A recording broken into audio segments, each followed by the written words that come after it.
Այս կրտուկը տեղի է ունենում տեսախցիկների առաջ, խնդրեմ։ Շնորհակալություն, ճիշտ ասած տեսախցիկների առաջ այդ խայտառակ միջադեպը, մեղմ ասած, իրականում խմբային կամ խմբի կողմից բռնության գործադրումը քաղաքացիների նկատմամբ, անկախ նրանից, թե այդ քաղաքացիները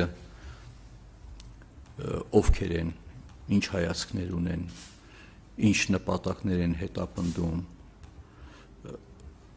խստորեն դատապարտում եմ, անթույլատրելի է, որ համայնքային նշանակության կառույցում, տվյալ դեպքում թաղապետարանում, թաղապետարանի կամ վարչական ղեկավարը իր աջակիցների հետ միասին, որպես թեկուզ սուր քննադատության, թեկուզ ոչ հաճելի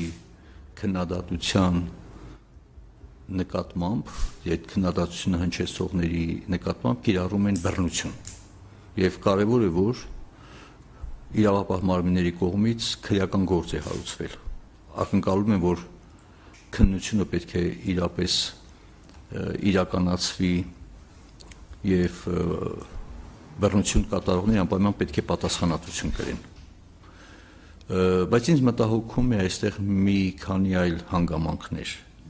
Առաջինը, որ վարչական ղեկավարի եւ թաղապետարանի այդ անձնակազմը իր վրա վերցնում է իրավապահ մարմինների լիազորություններ, եթե գտնում է, որ ինչ-որ կարգի խախտում կա, ասենք, ոնց են պատկերացնում իրանք, լինելով համայնքային ծառայող, իրենց վրա վերցնեն, ենթադրենք կարգի խախտման խախտողների նկատմամբ, հա, կամ սանձելու, կամ չգիտեմ, նրանց նկատմամբ այդ գործողությունները կանխելու գործառույթ, թաղապետարանը կամ վարչական այդ կառույցը որևիցե մեկի անձնական սեփականությունը չէ։ Եվ ասես, թե մտել են մեկի տուն, ասենք, թե եւ ինքը ինքնապաշտպանության է դիմում, չէ։ Ինչու չեն զանգել ոստիկանություն։ Ինչու չեն զանգահարել եւ կանչել, որ այստեղ օրինակի համար իրենց բնականon աշխատանքը ենթադրենք խախտում է, չնայած դա այլ մյուս հարցն է, թե արդյոք դա կարելի է համարել եւ պետք է համարել խախտում թե ոչ։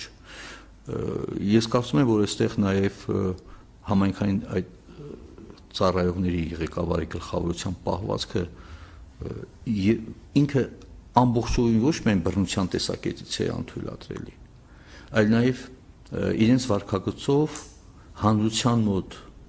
այնպիսի տպավորություն են թողնում, որ չի կարելի վստահել կամ չենք վստահում իրավապահ մարմիններին։ Պարոն Սաքունց, դա ամեն դեպքում ինչի մասին է խոսում, հենց այդ ուղերձն է հղում, որ իրավապահ մարմինների նկատմամբ վստահություն չունեն եւ այսպես ինքնադատաստանն է ավելի կարեւոր եւ եւս մեկ հանգամանք դուք նշում եք, հա, հանրային ծառայողի մասով, բայց հաջորդում է նաեւ հայտարարությունը կուսակցության թիմակիցների եւ կարծեք թե որևէ այսպես դատապարտող գործողություն չկա, ավելին թիմակիցներից մեկը նաեւ նշում է, որ հպարտանում են եւ օրինակ եթե մեջբերեմ նաեւ Արամ Սարգսյանի խոսքը նշում է, որ կան իրավիճակներ, որ ցանկացած պետական պաշտոնյա ի վիճակի չի լինում նրան բնորոշ զսպվածությամբ ու մարդուն պատասխանում է այն լեզվով, որ այդ մարդը դիմել է իրեն եւ նշում է, որ սա սադրանք է, լուրջ ծրագրավորված գործընթաց է։ Իրեն նախարարչերտին ամբողջությամբ դատապարտում եմ նման մոտեցումը, հատկապես քաղաքական կուսակցության ղեկավարի, որը հավակնում է ընտրությունների միջոցով ձեռք բերել մանդատ, որպեսզի այդ նույն քաղաքացիների, անկախ նրանց հայացքներից եւ մոտեցումներից, նրանց խնդիրները լուծելու, չէ՞, վերջնաշով վերցնում է հանձնառություն քաղաքական կուսակցությունը գալու իշխանության կամ ինչ-որ ազգային ժողով, որ պետք է ինքը զբաղվի իր ընտրողների, այդ թվում նաև չընտրողների իրավունքների կամ պաշտպանությամբ կամ իրավունքների իրացմամբ։ Անթույլատրելի է որևէ քաղաքական ուժի կողմից բռնության արդարացումը։ Եվ կարծում եմ, որ համապատասխան հետևություն ընտրողները կանեն, որովհետև չի կարելի բռնություն քարոզող կամ բռնություն արդարացնող որևէ քաղաքական ուժ ունենա տեղ Հայաստանի Հանրապետությունում անկանայց դեպի որ կուսակցության մասին է խոսքը։ Երկրորդ, պաշտոնատար անձը, որը չունի զսպվածություն կամ չի կարողանում տիրապետել եւ տրվում է սադրանքներին, ինքը դիմումագրում դուրս է գալիս։ Վերջ։ Շատ հնուց եւ աքսիոմատիկ սկզբունք կա։ Իշխանություն ունեցողը ունի միայն լիազորություններ խնդիրներ լուծելու եւ պետք է պատրաստ լինի քաղաքացիների թե օրհնանքին եւ թե անեծքին։ Եթե դու այդ գիտակցումը չունես, նշանակում է դու քո տեղում չես եւ օր առաջ պետք է հրաժարվես։ Եվ այս առումով փորձել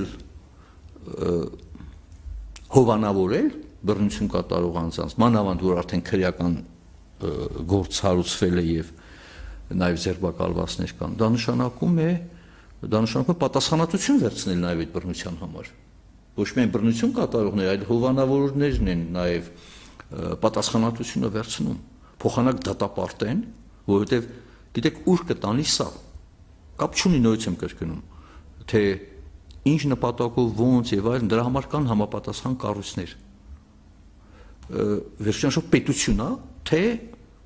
թայֆաբազություն, որ սա իմ թաղն է, սա իմ չիրեմ կալվածքն է, ուստեղ չփորձեք որևիցե մեկը մտնեք եւ այլն։ Մենք դրա համար չենք հարկեր վճարում։